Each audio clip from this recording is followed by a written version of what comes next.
Assalamualaikum warahmatullahi wabarakatuh. Perkenalkan, nama saya Vina Pientiana dari SMP Negeri 1 Tukdana, Kecamatan Tukdana, Kabupaten Indramayu, Provinsi Jawa Barat. Pada hari ini, Senin tanggal 19 Juli tahun 2021, saya akan melaksanakan praktik pembelajaran daring dalam rangka uji kinerja PPG Daljab Angkatan 1 tahun 2021 Universitas Pasundan. Ibu akan cek terlebih dahulu apakah semuanya sudah bergabung.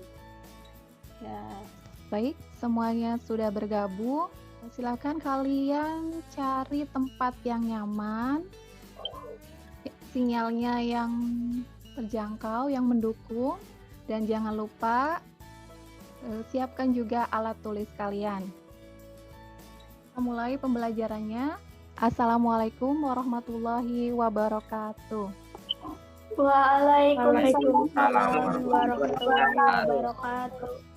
wabarakatuh. Sebelum memulai pembelajaran, marilah kita berdoa terlebih dahulu.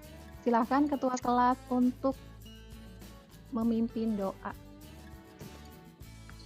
Siap gerak. Sebelum kita memulai pelajaran, marilah kita berdoa. Berdoa dipersilakan. Selesai. Terima kasih Fitria. Anak-anak, bagaimana kabarnya hari ini? Alhamdulillah baik. Ya,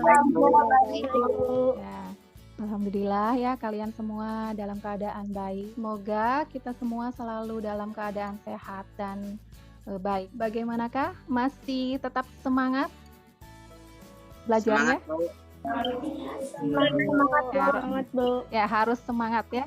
Walaupun kita belajarnya mandiri di rumah ya, tapi kita harus tetap semangat. Ibu mengingatkan kembali, jangan lupa untuk mematuhi protokol kesehatan ya, dengan memakai masker, mencuci tangan dengan menggunakan sabun dan air yang mengalir.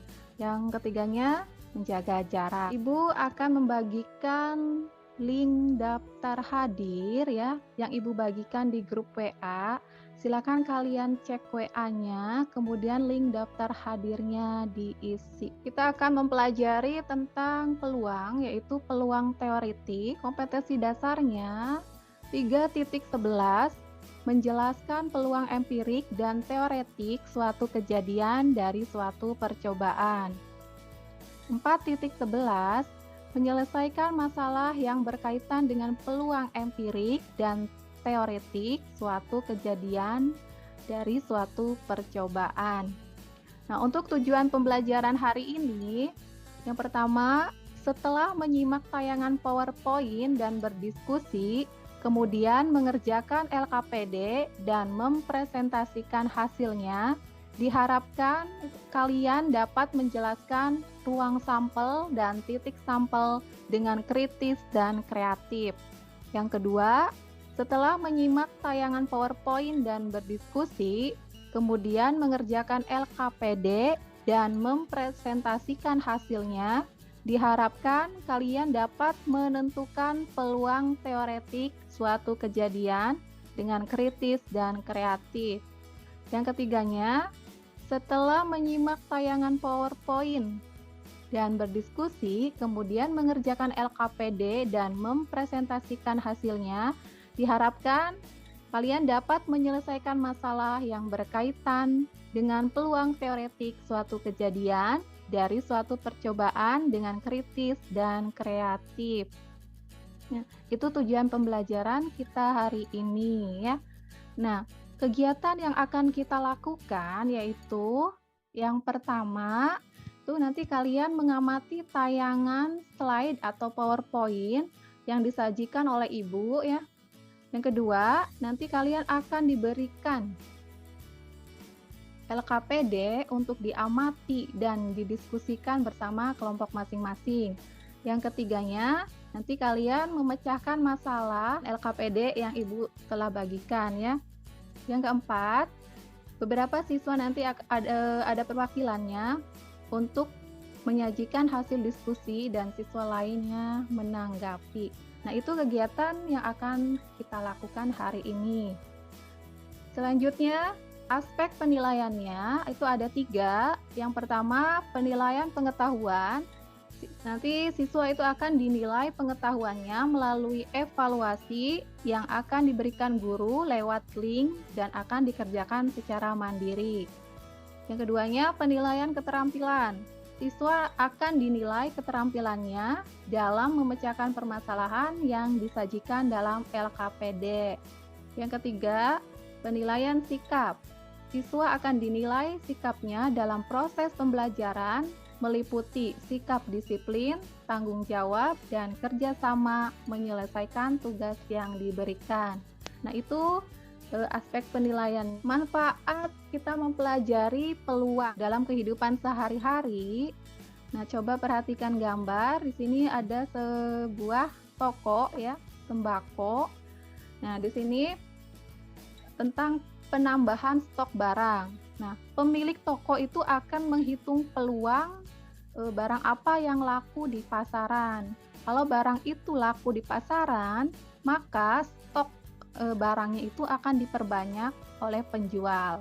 Nanti peluangnya ini mana yang banyak diminati. Nah, yang kedua, itu mengambil keputusan ya. Jika ada ramalan cuaca mengatakan akan turun hujan 50%, maka saat kita akan pergi memutuskan untuk membawa payung atau tidak ya.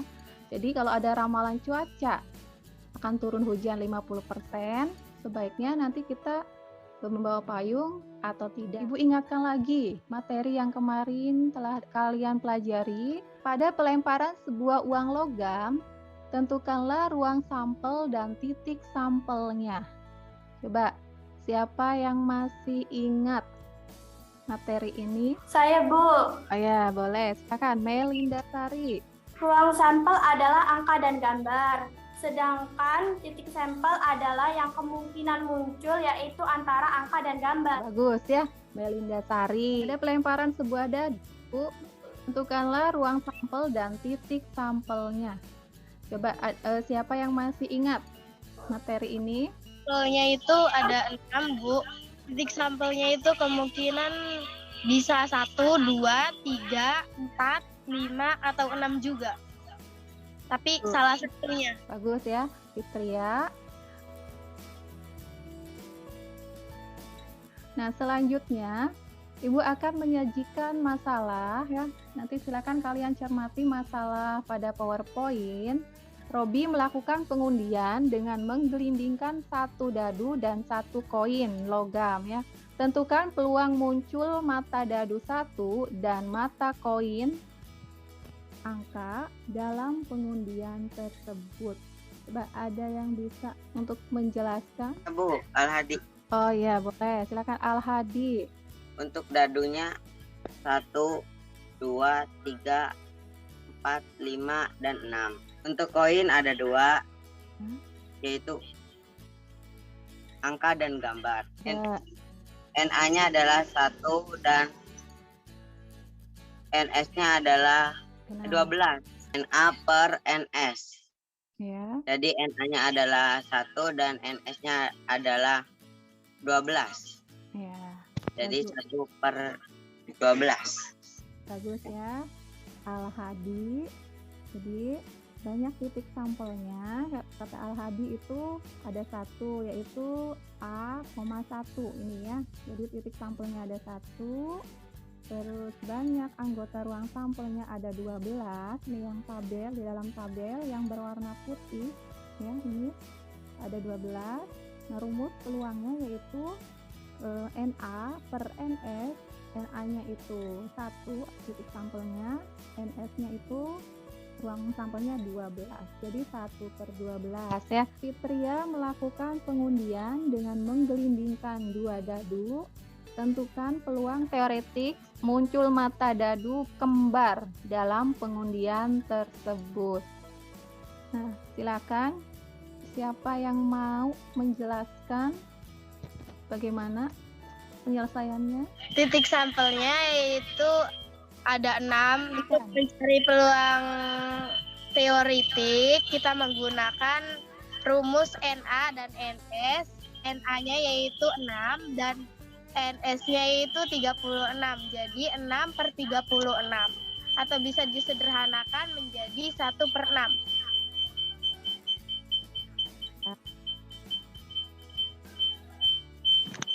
Ada 6 ya kata Fitria ya. Di sini peluang teoretik muncul mata dadu kembar berarti yang angkanya sama atau kembar ya. Itu ada 6. Ini 1, 1,1, 2,2, 3,3, 4,4, 5,5 dan 6,6. Itu mata dadu kembar ya. Jadi banyak titik sampelnya ada 6. Nah, kalau ruang sampelnya berarti semuanya ini dijumlahkan ya, yaitu ada 36. Rumusnya Na per NS, Na-nya 6, NS-nya 36. Disederhanakan jadi 1/6. Bagus ya, Fitria. Nah, selanjutnya masalah yang ketiga. Sekarang ya, kelereng. Sebuah kantong berisi 5 kelereng merah, 6 kelereng kuning, dan 9 kelereng hijau. Sebuah kelereng diambil dari kantong tersebut. Tentukan peluang terambil kelereng kuning. Ayo, siapa yang mau menjelaskan? Sri Devi, Bu. Ya, silakan Sri Devi. Karena yang ditanya tentukan peluang terambil kelereng kuning, jadi caranya banyak titik sampel sama dengan 6. 6 diambil dari 6 kelereng kuning. Banyak anggota ruang sampel NS sama dengan 5 ditambah 6 ditambah 9 sama dengan 20. Peluang terambil kelereng kuning sama dengan Na per NS sama dengan 6/20. Bisa disederhanakan menjadi 3/10. Ya, bagus ya, Sri Devi. Jadi banyak titik sampelnya, kelereng kuning itu 6 ya, bagus ya tadi ya.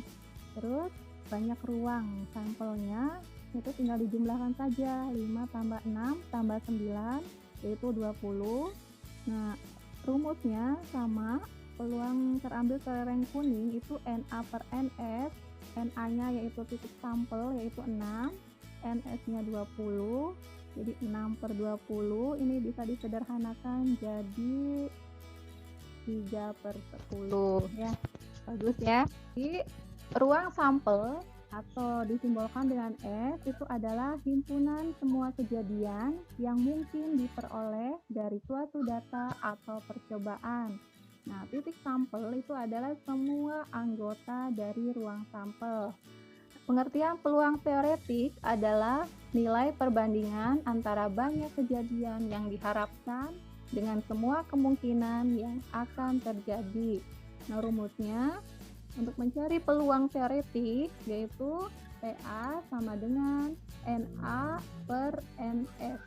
Nah, untuk keterangannya PA itu peluang kejadian A, Na itu banyaknya kejadian A atau titik sampelnya, NS itu banyaknya kejadian yang mungkin ya, atau ruang sampelnya. Kita akan berdiskusi. Anggotanya terdiri dari 4-5 orang. Ibu akan fasilitasi dengan menggunakan breakout room. Nanti kalian masuk ke ruangan tersebut untuk berdiskusi, amati dan diskusikan LKPD yang sudah Ibu bagikan di grup WA. Nanti kalian untuk mencari alternatif pemecahan masalahnya, kalian juga bisa mencari sumber lain ya. Jadi bisa mencari dari internet atau dari buku sumber yang lainnya. Ya, setelah kalian berdiskusi, nanti kita akan presentasi menyajikan hasil diskusi kalian. Ibu akan melihat keaktifannya, bagaimana kerja kelompok. Nomor 2 ini coba lihat. Ya, dulu. Oke. Bingung sih ini yang nomor 2-nya tuh. Gimana ya? Yang ini kan, yang ini. Padahal. Ini nih monopoli. Oh iya. Kan nomor 1 udah tadi. Oh iya. Ya. Tinggal nomor 3-nya doang ya? Iya. Saya mau bertanya. Ya, bertanya apa? Untuk rumus teoretik seperti apa ya? Rumus teoretik adalah PA sama dengan NA per NS. PA adalah peluang kejadian A, NA adalah banyaknya A banyak titik sampel kejadian A, NS adalah banyaknya kejadian yang mungkin banyaknya anggota ruang sampel. Kan untuk masalah yang satu, kelompok mana yang mau mempresentasikan? Assalamualaikum warahmatullahi wabarakatuh. Waalaikumsalam warahmatullahi wabarakatuh. Saya akan menyelesaikan masalah yang pertama.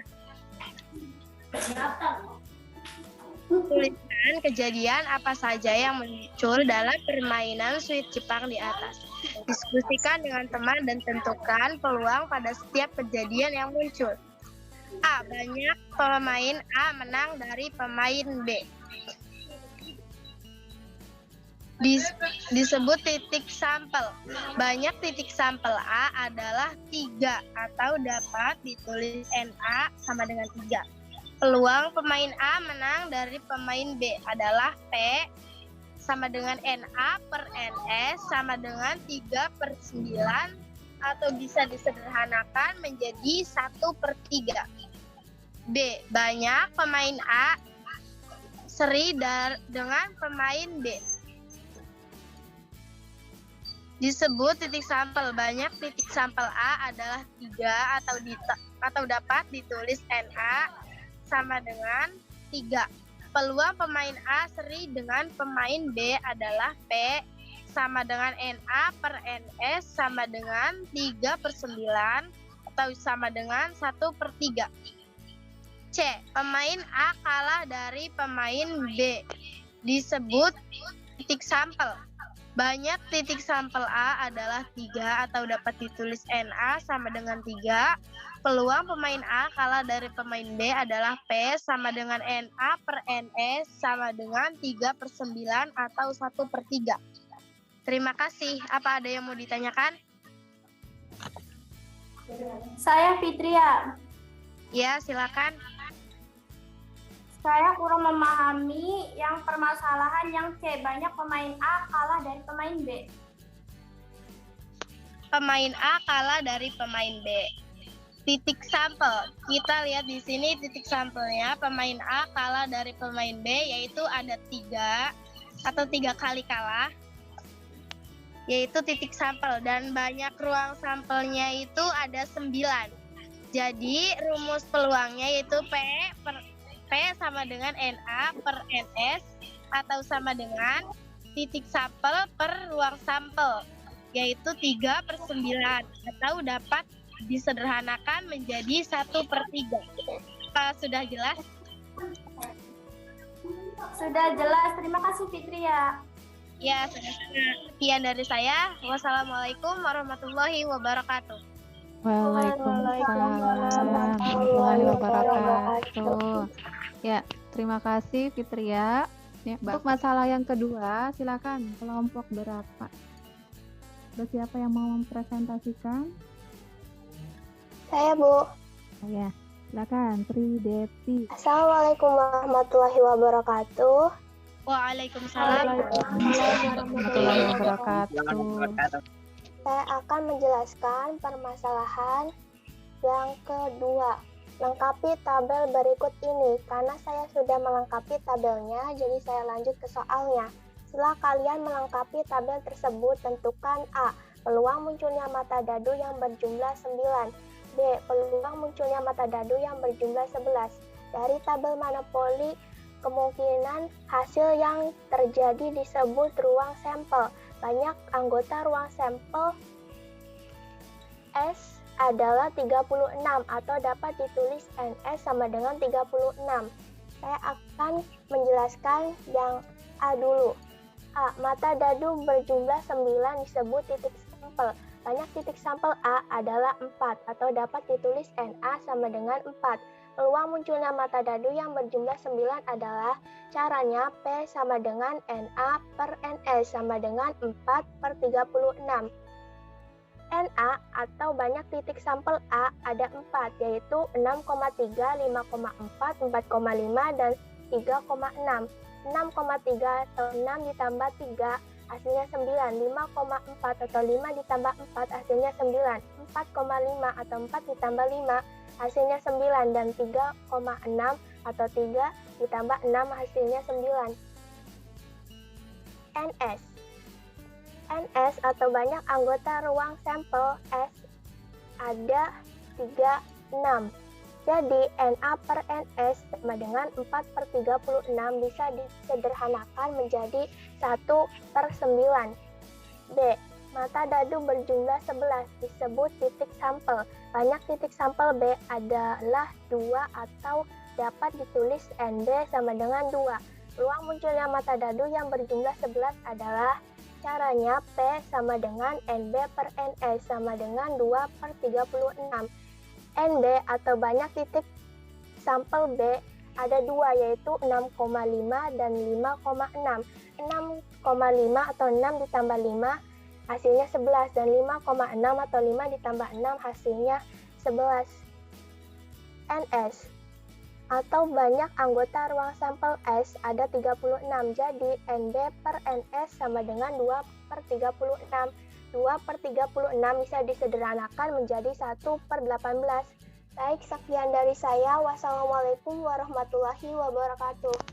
Waalaikumsalam warahmatullahi wabarakatuh. Masalah yang ketiga, coba siapa yang mau mempresentasikan? Saya, Bu. Kan Robi. Assalamualaikum warahmatullahi wabarakatuh. Waalaikumsalam warahmatullahi wabarakatuh. Saya akan menyelesaikan permasalahan ketiga. Dalam permasalahan 3, Saiful memiliki sebuah wadah yang di dalamnya terdapat 5 kelereng merah, 3 kelereng biru, dan 6 kelereng hijau. Dari wadah tersebut, Saiful ingin mengambil sebuah kelereng tersebut. Lalu untuk permasalahannya, tentukanlah 1. Peluang terambil kelereng merah, 2. Peluang terambil kelereng biru, 3. peluang terambil kelereng hijau. Untuk penyelesaiannya, kita perlu mencari dahulu banyak anggota ruang sampel. Bisa ditulis S. Cara mencarinya dengan menjumlahkan seluruh kelereng, yaitu 5 ditambah 3 ditambah 6 sama dengan 14. Atau dapat ditulis NS sama dengan 14. Untuk mencari peluang terambilnya kelereng merah, cari dahulu banyak titik sampel kelereng merah, yaitu 5. Atau dapat ditulis NM sama dengan 5. Lalu kita gunakan metode Pi sama dengan NM per NS. NM yaitu 5 dan NS yaitu 14. Jadi Pi sama dengan 5/14. Jadi peluang terambilnya kelereng merah adalah 5/14. Untuk mencari peluang terambilnya kelereng biru, cari dahulu banyak titik sampel kelereng biru, yaitu 3. Atau dapat ditulis NB sama dengan 3. Lalu kita gunakan metode yang sama, Pi sama dengan NB per NS sama dengan 3/14. NB yaitu 3 dan NS yaitu 14. Jadi peluang terambilnya kelereng biru adalah 3/14. Lalu untuk yang terakhir, peluang untuk terambilnya kelereng hijau, cari dahulu banyak titik sampel kelereng hijau, yaitu 6 atau dapat ditulis NH sama dengan 6. Lalu kita gunakan metode yang sama, Pi sama dengan NH per NS. NH-nya yaitu 6 dan NS-nya yaitu 14. Jadi Pi sama dengan 6/14 dan disederhanakan menjadi 3/7. Jadi peluang terambilnya kelereng hijau adalah 3/7. Saya tutup sampai di sini. Wassalamualaikum warahmatullahi wabarakatuh. Waalaikumsalam warahmatullahi wabarakatuh. Terima kasih Robi. Bagus ya semuanya sudah bisa memahami tentang masalah peluang teoretik. Nah, sebelum ke penugasan mandiri atau penugasan individu, Ibu akan beri penguatan terlebih dahulu mengenai materi pelajaran hari ini. Nah, peluang itu adalah nilai kemungkinan suatu kejadian, ruang sampel atau di Dipolkan dengan S itu adalah himpunan semua kejadian yang mungkin diperoleh dari suatu data atau percobaan.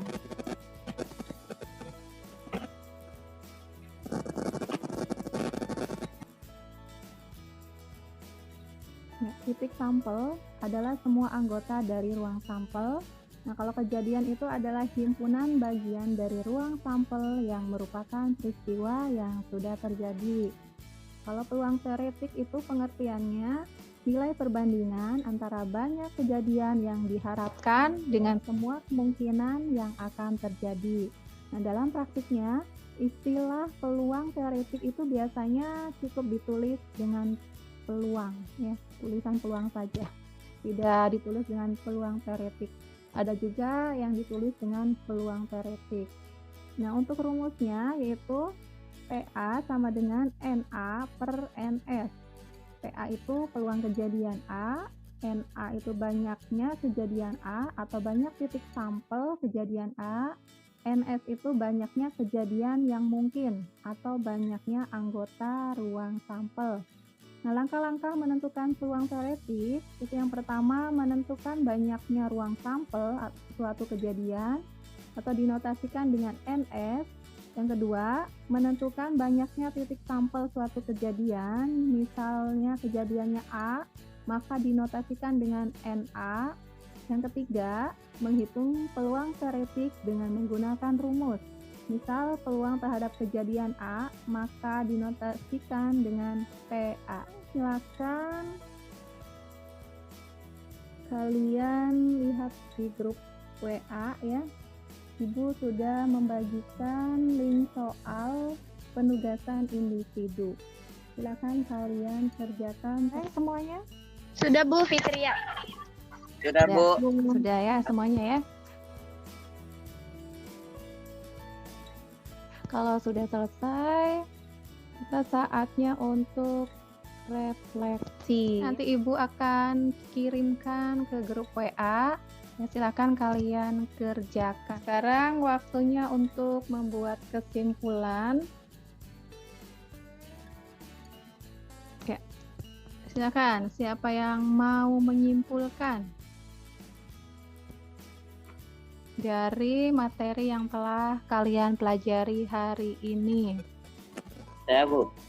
Silakan Robi, kesimpulannya apa? Kesimpulannya yaitu ruang sampel adalah himpunan semua kejadian yang mungkin diperoleh dari suatu data atau percobaan. Sampel adalah semua anggota dari ruang sampel.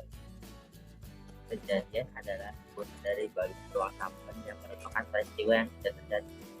Peluang teoretik adalah nilai perbandingan antara kejadian yang diharapkan dengan semua kemungkinan yang akan terjadi. Dalam praktiknya, istilah peluang teoretik biasanya cukup ditulis dengan peluang saja. Peluang teoretik yaitu PA sama dengan NA per NS. PA yaitu peluang kejadian A, NA yaitu banyaknya kejadian A atau banyak titik sampel kejadian A, dan NS yaitu banyaknya kejadian yang mungkin atau banyaknya anggota ruang sampel. Langkah-langkah menghitung peluang teoretik itu apa saja? Kan ada 3 langkah ya. Coba siapa yang mau Saya, Bu. untuk simpulkan? Oh, Robi lagi, silakan. Langkah-langkahnya itu 1. Menentukan banyaknya ruang sampel atau kejadian dinotasikan dengan NS. 2. Menentukan banyaknya titik sampel suatu kejadian. Misal kejadian A, maka dinotasikan NA. 3. Menghitung peluang teoretik dengan menggunakan rumus. Misal peluang terhadap kejadian A, maka dinotasikan PA. Kegiatan untuk pertemuan selanjutnya, jadi kalian pelajari di rumah. Materinya yaitu hubungan peluang empirik dan peluang teoretik. Sebelumnya kalian pelajari di rumah, cari sumbernya bisa dari internet atau buku ya, buku paket. Nah, sebelum mengakhiri pembelajaran, mari kita berdoa dulu. Silakan ketua kelas memimpin doa. Siap gerak untuk menutup kegiatan kali ini. Marilah kita berdoa. Berdoa dipersilakan. Selesai. Terima kasih Fitria. Sebelum menutup pembelajaran hari ini, kalian harap perhatikan kata bijak ini. Kebiasaan yang baik akan membentuk karakter yang baik. Jika rajin berlatih, maka kepahaman akan mudah diraih. Ayo, rajin berlatih soal, kerjakan dari yang mudah. Nah, itu kata bijaknya. Harap kalian ingat dan harap kalian laksanakan. Ibu ucapkan terima kasih kepada kalian yang telah hadir pada pertemuan hari ini ya. Dan Ibu selalu mengingatkan kalian harus selalu mematuhi protokol kesehatan dan tetap semangat belajar. Akhiri kegiatan hari ini. Wassalamualaikum warahmatullahi wabarakatuh. Waalaikumsalam warahmatullahi wabarakatuh. Wabarakatuh.